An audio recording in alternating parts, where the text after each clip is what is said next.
Look, I will be honest with you. When the Galactic Council first detected the humans, we thought they were a joke. No, seriously. A cosmic punchline. They came from a planet that was actively trying to kill them. Earthquakes, hurricanes, volcanoes, diseases, predators with teeth the size of my manipulator appendages. And yet, somehow, these soft, squishy bipeds not only survived but thrived. They built cities on fault lines, lived next to active volcanoes, and actually chose to swim in waters filled with apex predators for something they called fun. Fun. The VRWNN Collective, who pride themselves on their logic processors and 17 levels of risk assessment protocols, declared humans a Category 4 curiosity. Non-threatening, moderately amusing, possibly useful for manual labor. That assessment lasted exactly 47 cycles. Then we met Lieutenant Kira Voss. I was there. I wish I was not, but I was. My name is Quillnex of the Third Harmonious Sphere, and I serve as a diplomatic liaison for the VRWNN. My job, for the past 300 cycles, had been mind-numbingly boring. Greeting new species, explaining trade agreements, nodding politely while various ambassadors complained about shipping tariffs. Then Kira Voss walked into Station Helix wearing combat boots that had seen actual combat, a jacket with patches I could not identify, and a smile that made my skin plates itch with unease. She was not particularly tall by human standards. Maybe 1.7 meters. Brown hair pulled back in what humans call a ponytail. Green eyes that seemed to catalog every exit, every weapon, every potential threat in the room within microseconds. She moved like water, like controlled lightning, like something that had learned violence as a first language and diplomacy as a distant second. The VRWNN Council representative, High Assessor Thrandix, greeted her with the standard diplomatic welcome. Lots of flowery language about cooperation and mutual prosperity and blah blah blah. I had heard it 10,000 times. Kira listened politely. Then she said, and I quote, "That is great. Real inspiring stuff. Now, where is the tactical briefing room? Because according to my intel, we have about 6 hours before the Kralix swarm decides this station looks like an all-you-can-eat buffet." The room went silent. Thrandix's ocular membranes flickered in confusion. "I am sorry, Lieutenant, but there must be some mistake. The Kralix swarm is currently engaged in territorial disputes 3 sectors away. Our predictive algorithms show 0 probability of engagement in this region for at least 90 cycles." Kira pulled out a small device, a human data pad, and tossed it onto the conference table. "Your algorithms are wrong. The Kralix changed their migration pattern 14 hours ago. They are coming, and they are hungry, and unless you have a defense grid I do not know about, everyone on this station is going to become protein paste." Thrandix bristled. Well, as much as a VRWNN can bristle when they are essentially a floating jellyfish in a containment suit. Our predictive systems are based on 17 million data points collected over 2,000 cycles. Human technology is, forgive me for saying, primitive by comparison. That smile again. By the 7 suns, that smile. You are absolutely right, Kira said, her voice honey smooth. We are primitive. We are barely out of our own solar system. Our ships are held together with duct tape, prayers, and pure spite. But you know what we have that you do not? She leaned forward, palms flat on the table. Experience being prey. Nobody responded. What could we say? See, here is the thing about humans, Kira continued, that terrifying smile never wavering. We did not evolve at the top of the food chain. We climbed there. We clawed our way up from being something else's dinner to being the most dangerous thing on our planet. We learned to think like predators because we had to. And right now, every instinct I have, every pattern recognition algorithm built into my very DNA, is screaming that something bad is coming. Thrandix's translator hesitated, processing. Lieutenant Voss, while I appreciate your concern, we cannot justify a station-wide military alert based on, and forgive my bluntness, a feeling. Cool. Cool, cool, cool. Kira straightened, rolling her shoulders. Then you would not mind if I take a shuttle, do a quick perimeter scan, just to ease my paranoid little human mind? That would be acceptable. Great. Quillnex, you are coming with me. Wait, what? I am a diplomatic liaison. Not a, combat specialist. My voice came out 3 octaves higher than intended. Perfect. Then you can liaise while I scan. She was already walking toward the exit. Come on, we are burning daylight. It is a space station. There is no daylight. It is a human expression. Keep up. And that, my friends, is how I ended up in a human shuttle that smelled like recycled air, protein bars, and something called coffee, which I am convinced is a mild poison that humans consume voluntarily. Kira piloted with one hand while her other danced across multiple displays. She was humming. Actually humming some kind of human tune while potentially flying us toward certain death. You seem remarkably calm, I ventured, gripping my seat restraints so hard my manipulators were turning purple. Panic is for people who do not have a plan. I always have a plan. She glanced at a sensor reading and frowned. Okay, correction. I always have multiple plans. Plans A through Z, and then I have plans that use symbols because I ran out of letters. That seems excessive. Says the guy whose species has 17 levels of risk assessment and somehow missed an entire Kralix swarm heading your way. Point taken. The shuttle cleared the station's outer defensive perimeter. This far out, space was quiet. Too quiet. I know that is a cliché, but clichés exist for a reason, and this particular silence felt wrong, like the universe was holding its breath. Kira's fingers stopped moving. Her eyes locked onto one particular display. Oh, you beautiful, terrible universe, she whispered. I hate being right. She spun the shuttle's external cameras toward coordinates I could not calculate fast enough. The display lit up. At first, I thought it was a nebula. Some kind of cosmic dust cloud catching distant starlight. Then the cloud moved. It was not a nebula. It was the Kralix. Thousands of them. Maybe millions. An organic swarm of chitin and teeth and hunger, moving as one massive, coordinated nightmare. And they were headed directly for Station Helix. Contact the station, Kira ordered, her voice suddenly cold, professional, stripped of all humor. Emergency protocol. Full evacuation. Now. My manipulators shook as I opened the communication channel. Station Helix, this is Shuttle 7-2. We have visual confirmation of the Kralix swarm. Multiple hostiles. Correction, massive hostile presence. Estimated arrival time. I looked at Kira. 4 hours, she said. Maybe less if they accelerate. Thrandix's voice crackled through the speakers. That is impossible. Our sensors show nothing. Your sensors are looking for ships, for metal, for electromagnetic signatures, Kira interrupted. The Kralix are organic. They do not emit the same signatures. You are using the wrong kind of eyes. If what you say is true, then we must begin evacuation immediately. But our protocols require council approval, and that will take at least 2 hours, and then coordinating the evacuation itself will take 6 more hours, minimum. We do not have enough time. Silence. The kind of silence that feels like gravity increasing. Then Kira laughed. Actually laughed. It was not a happy sound. You want to see what humans do when there is not enough time? Watch and learn. She opened a channel on a frequency I did not recognize. This is Lieutenant Kira Voss, Human Expeditionary Corps, broadcasting on emergency band Alpha.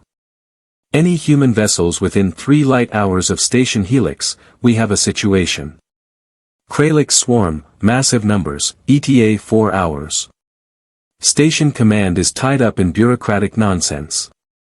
I need every ship with a gun, a reactor that can overload, or a pilot crazy enough to ram something. Who wants to make today interesting? Static for 3 seconds. Then a voice, human, male, with an accent I later learned was Australian. This is Captain Rourke on the cargo hauler Bellerophon. We are 40 minutes out. No weapons, but we have got a full cargo hold of industrial chemicals. Some of them are real exciting when they mix. Another voice. Mining vessel Hadley, 2 hours away. We have got plasma cutters and some creative ideas. Then another. And another. And another. Within 10 minutes, 17 human vessels had responded. None of them were military. Cargo haulers, mining ships, one passenger liner that was definitely not designed for combat, and something called a racing yacht piloted by someone who kept giggling on the open channel. What are they doing? I whispered. Proving a point, Kira said, already calculating vectors and attack patterns on her display. Humans do not have the biggest guns. We do not have the best shields. We do not have fancy predictive algorithms or 17 levels of anything. She turned to look at me, and in that moment, I understood why the other species in the galaxy should have paid more attention. What we have is spite, creativity, and a fundamental unwillingness to go quietly into the night. We have looked at every predator, every disaster, every impossible situation and said not today. And when someone tells us there is not enough time, we do not accept it. We make more time. The Kralix swarm was 4 hours away. The human fleet was organizing a defense with cargo ships and mining equipment. And Kira Voss was smiling again. Quillnex, call your station command. Tell them they have 2 choices. They can either help us, or they can get out of the way. Because one way or another, those bugs are not getting through. I believed her. Stars help me, I actually believed her. 4 hours until impact. A makeshift fleet of human civilians against a force that had consumed 3 colonies. This was going to be either the greatest military victory I had ever witnessed or the most spectacular failure. Knowing humans? Probably both.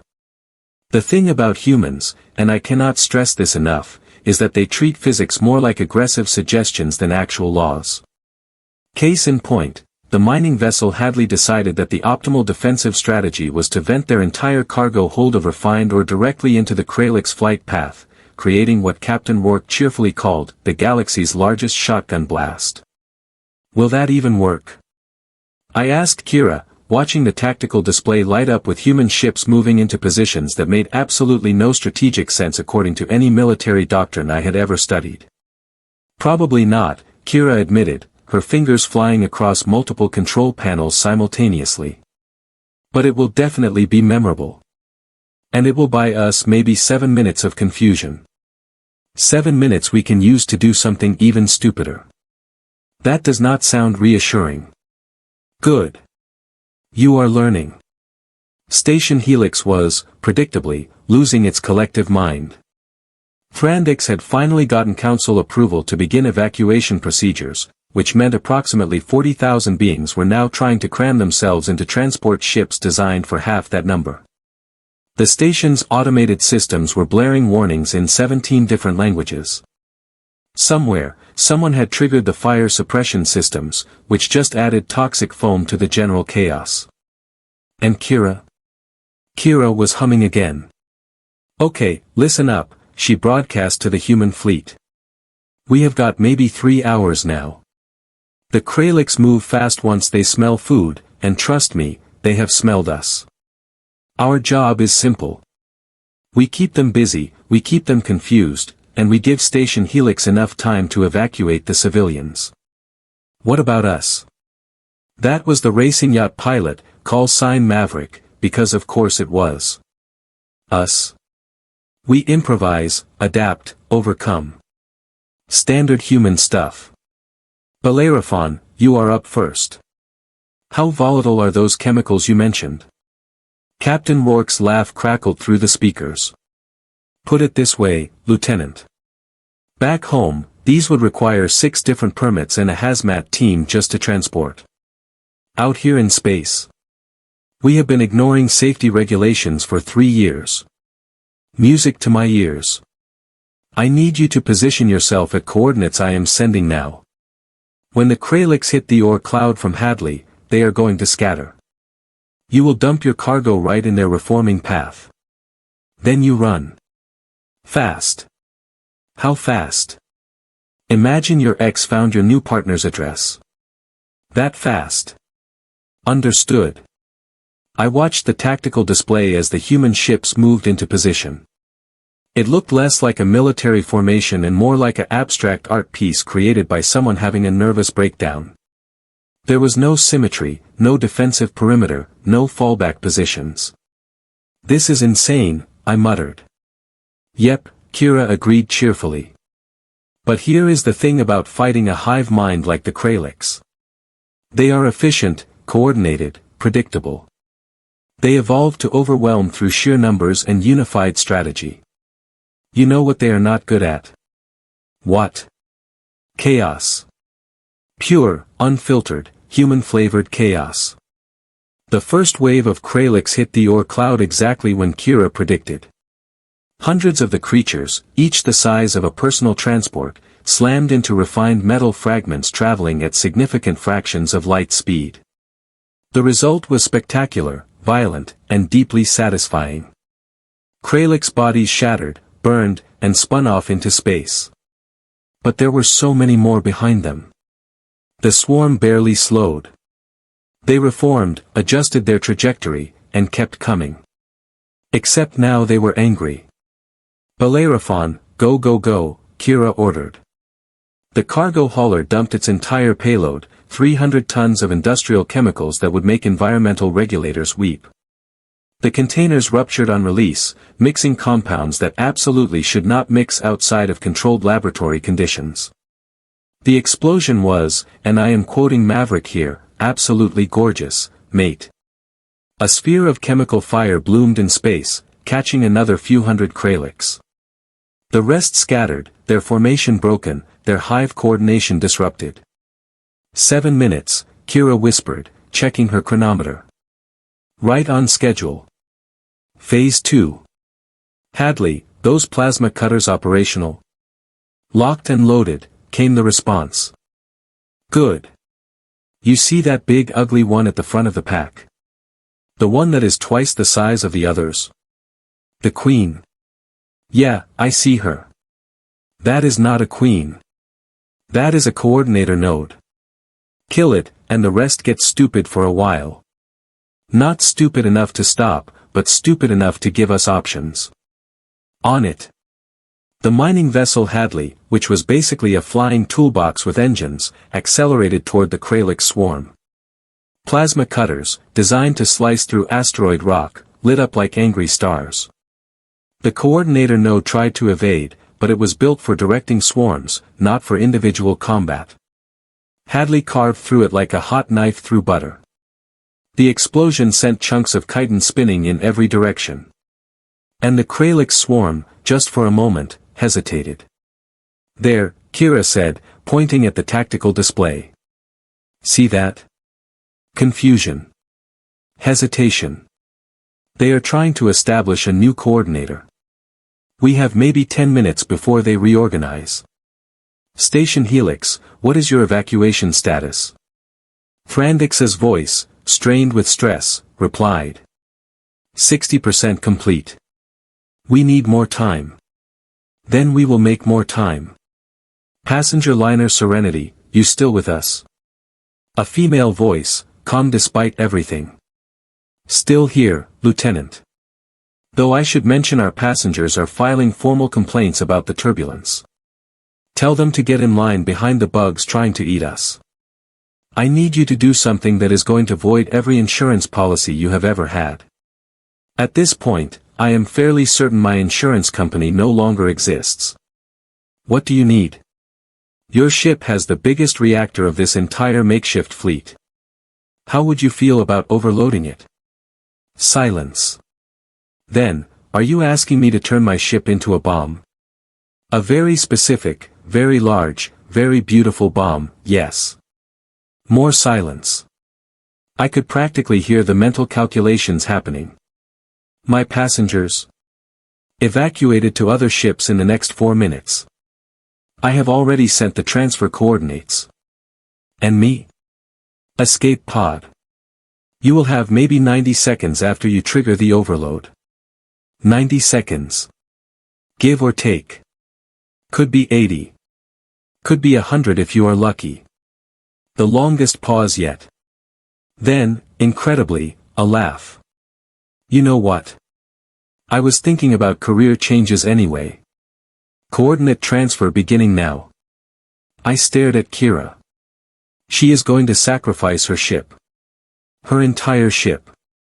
She is going to save 40,000 people and take out maybe a third of that swarm. Seems like a fair trade to me. Kira's voice was matter of fact, but I saw her fingers tighten on the control panel. Besides, she is going to make it. I ran the numbers. You ran the numbers? When? About 30 seconds ago. In my head.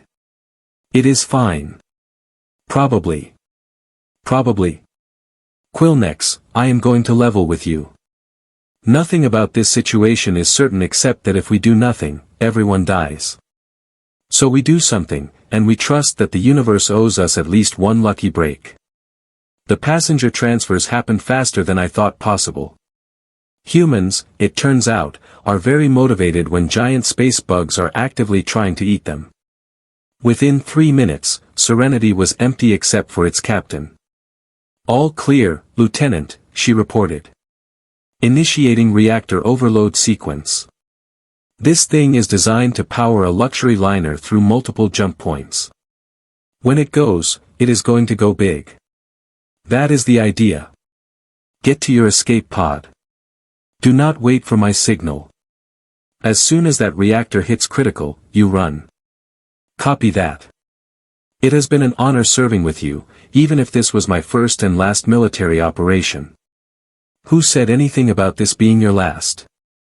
You survive this, I am putting you in for a commendation. The Galactic Council needs to know that humans do not quit. The Kralik swarm, having established a new coordinator, was reforming. They were slower now, more cautious, but still coming.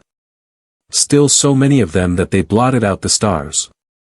Serenity positioned itself directly in their path.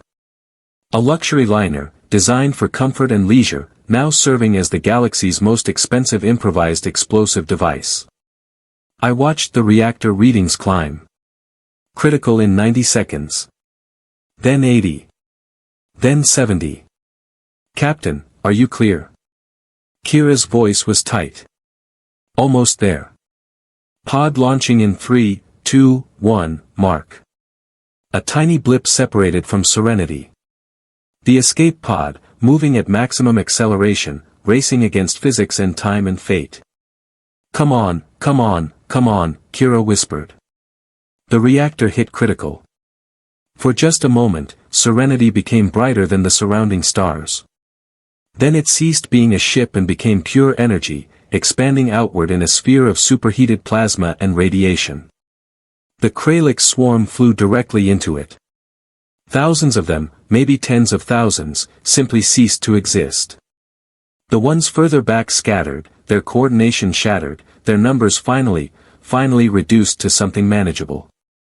Escape pod? Kira demanded. Clear of the blast radius, someone confirmed. She made it. The tension in Kira's shoulders released. Just a fraction. Told you. Lucky break. Station Helix, your evacuation. 95% complete. 5 more minutes. Please, just 5 more minutes. You heard the jellyfish, Kira broadcast to the fleet. 5 more minutes. Who has got ammunition left? Define ammunition, Maverick replied. Anything that explodes, cuts, burns, or annoys. Then yeah, we have got plenty. The next 5 minutes were, without exaggeration, the longest of my entire life. The remaining Kralix, still numbering in the thousands, pressed their attack. The human fleet, now down to 14 ships plus Kira's shuttle, fought with everything they had left. Hadley used its plasma cutters until they overheated. Bellerophon rammed a Kralix cluster, sacrificing its cargo bay but taking out dozens. Maverick, in that ridiculous racing yacht, somehow managed to outmaneuver 3 separate attack waves while playing music loud enough that we could hear it through the communication channels. And through it all, Kira coordinated, calculated, commanded. Her voice never wavered. Her hands never stopped moving. She was, in that moment, exactly what humans had evolved to be. Apex predator. Final transport away, Thrandix announced. Station Helix is clear. All civilians evacuated. Then get out of here, Kira ordered. All ships, retreat Vector Delta. We have done what we came to do. But the Kralix were not finished. A final cluster, maybe 500 strong, broke off from the main swarm. They were heading straight for the evacuation convoy. Oh no, you do not, Kira snarled. Quillnex, hold on to something. Wait, what are you doing? She spun our shuttle around, aiming directly at the Kralix cluster. Our weapon systems, designed for light defensive work, began charging. Kira, we cannot fight 500 Kralix in a shuttle. I know. That is why we are not fighting them. She smiled that terrible smile one more time. We are just making them chase us instead. And then she accelerated, directly toward the swarm, firing every weapon we had. The Kralix, driven by instinct and hunger, turned to pursue us. Away from the evacuation convoy. Toward us.